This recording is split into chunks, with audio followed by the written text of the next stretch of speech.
এই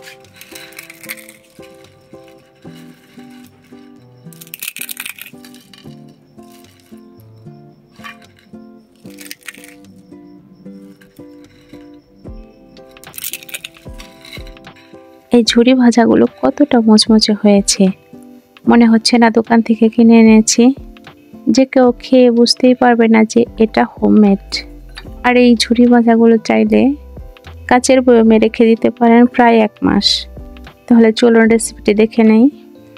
আমি এখানে 2 কাপের মতো বেসন নিয়েছি 1 কাপের মতো ময়দা, এরপর নিয়েছি সামান্য পরিমাণের সোডা, লাগছে স্বাদ মতো লবণ, দিয়েছি মরিচের গুঁড়ো, সামান্য একটু হলুদের গুঁড়ো, আর দিয়েছি সামান্য একটু ধনিয়ার গুঁড়ো।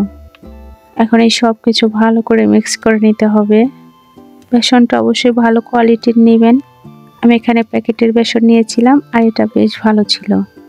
এরপর একটু একটু করে পানি নিয়ে আটার দলার মতো মাখিয়ে নিতে হবে। আমি এখানে রুম টেম্পারেচারের পানিটা নিয়েছি। অবশ্যই পানিটা একবারে ঢেলে দেওয়া যাবে না, তাহলে গোলাটা বেশি নরম হয়ে যাবে। বেসনে পানি দেওয়া মাত্রই কিন্তু এটা অনেক বেশি আঠালো হয়ে যাবে, হাতে লেগে থাকবে, আর এটা ছাড়ানো ভীষণই মুশকিল। মোটামুটি এটা মাখানো হয়ে গেলে হাতে একটু তেল মাখিয়ে নিলে ছাড়ানো সহজ হবে। এই ঝুরি ভাজাগুলো আমি আজ একটা নুডলস মেকারের সাহায্যে বানাবো, সেজন্য ডোটা রোল আকারে বানিয়ে নিয়েছি। এরকম নুডলস মেকার আপনারা বিভিন্ন পেজে পেয়ে যাবেন। এছাড়াও 7 আপের বোতল ফুটো করে সিস্টেমটা আপনারা বানিয়ে নিতে পারেন। এটা আমার কোনো প্রমোট ভিডিও না, তাই আমি পেজের লিঙ্কটা দিয়ে দিইনি। এই মেকারের সাথে বিভিন্ন রকমের ব্লেড থাকে, যা দিয়ে অনেক আইটেমের হোমমেড নুডলস বানানো যায়। চানাচুরও অনেক ডিজাইন করে বানানো যায়। ব্লেডটা ঠিক মতো বসিয়ে ডোটা দিয়ে দিয়েছি। এখন এর ঢাকনাটা লাগিয়ে দেব। ঢাকনার সাথে যে হ্যান্ডেল আছে ওইটা ঘুরিয়ে তেলের উপর ছেড়ে দিতে হবে। বেসন অনেক আঠালো, তাই এই হ্যান্ডেলটা ঘোরাতে প্রথমে আমার একটু কষ্টই হয়েছিল। না বুঝলে যা হয় আর কি। ছোটবেলায় আমরা বোতল দিয়ে ভাঙাড়িদের কাছ থেকে এই ঝুরি ভাজা কিনে খেতাম। তখনই ভাবতাম তারা কিভাবে বানায় এত মজা করে। সচরাচর সব দোকানে এই ঝুরি ভাজা পাওয়া যায় না। হয়তো এমন অনেক কম বাচ্চাই আছে যারা এই ঝুরি ভাজা পছন্দ করে না। আমি বলবো চানাচুরের মধ্যে এটা বেস্ট। 10 থেকে 20 টাকার ঝুরি ভাজা কিনে খেলে তো আপনার মনই ভরবে না। তাহলে বুঝুন যারা এর বিজনেস করে তারা কতটা লাভ করে।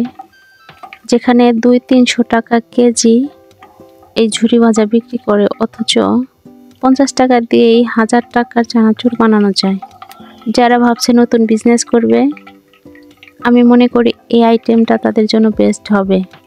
অল্প খরচেই বেশি লাভ, আর খাবার ঘরে 1 মাস পড়ে থাকলে এটা নষ্ট হওয়ার সম্ভাবনা নেই। এই সবগুলো বানাতে আমার যতটা না সময় লেগেছে, শেষ হতে তার অর্ধেক সময়ও লাগেনি। তাহলে বুঝুন কতটা লোভনীয়।